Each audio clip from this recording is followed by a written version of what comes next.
Bonjour tout le monde, c'est Jordan de Zébrier. Aujourd'hui, on se retrouve pour une nouvelle vidéo sur comment vaincre ses peurs.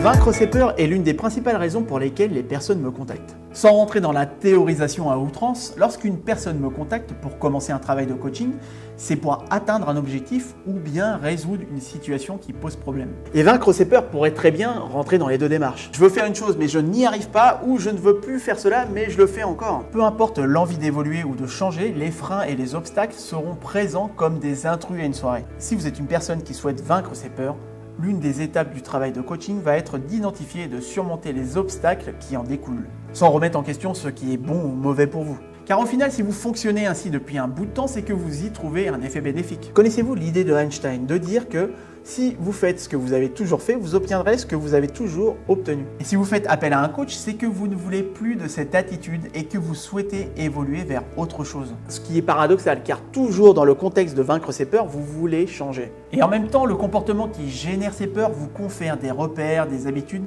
bref, une certaine tranquillité. Et le plus gros obstacle à cette démarche de changement est justement la peur du changement. La peur de perdre ses repères, l'idée que le changement est brutal et la crainte de ne pas pouvoir gérer correctement la nouvelle situation empêche de vaincre ses peurs. La peur engendre la peur. C'est une attitude inconsciente qui s'opère par protection.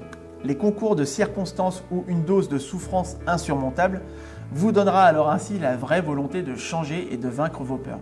Si vous vous trouvez sur une île déserte où se trouve qu'un seul palmier et que vous n'avez rien à boire et à manger, et qu'en face de vous, à presque 1 km de nage, il y a une autre île où se trouve de la végétation et une cascade. Cependant, la zone où vous êtes vous laisse penser que se trouvent quelques requins dans l'eau, sinon ce serait pas marrant. Après s'être creusé les méninges et quelques heures ou journées passées, la faim se fait sentir et la seule chance de survivre est de vaincre ses peurs et de se retrousser les manches et de construire un radeau avec les palmes et quelques bouts de bois qui ne protégeront pas des requins. Que feriez-vous dans ce genre de cas? Nombreux sont les obstacles qui vous empêcheront d'atteindre votre objectif. Et plus vos objectifs seront ambitieux et plus vous rencontrerez d'obstacles. D'où l'importance d'aller de l'avant, de lâcher prise et de vaincre ses peurs et de changer. Vous perdrez sûrement quelque chose, mais est-ce que ce que vous gagnerez vaudra plus que si vous ne le faites pas? Est-ce que cela en vaudra la peine? Sûrement que oui. Vivrez-vous une situation plus appréciable? Sûrement que oui. Peu importe votre choix, rester sur votre île ou la quitter. Vous pouvez choisir de rester sur l'île car le risque de traverser est trop grand.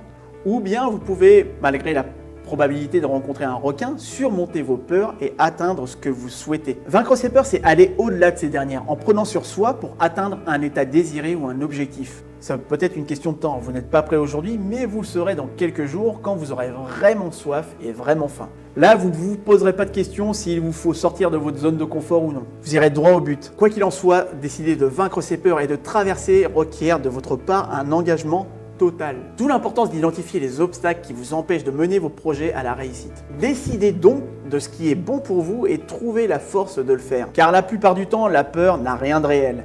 Le seul endroit où elle existe, c'est dans nos pensées et la vision de l'avenir. C'est une production de notre imagination qui induit en nous des choses qui n'existent pas sur le moment et qui pourraient d'ailleurs ne jamais exister. Ce qui s'apparente à de la démence. Le danger est bien réel, mais la peur est un choix. Alors lancez-vous. Si vous souhaitez aller plus loin et développer l'état d'esprit qui vous permettra de mener vos projets à la réussite, je vous invite à me contacter via mon site Osez Briller et à l'aide de l'onglet Contact. Voilà, c'est fini pour cette vidéo sur comment vaincre ses peurs. Quant à nous, on se retrouve pour une prochaine vidéo. D'ici là, je vous invite à vous abonner à ma chaîne. Prenez soin de vous, profitez-en et osez briller dans votre vie.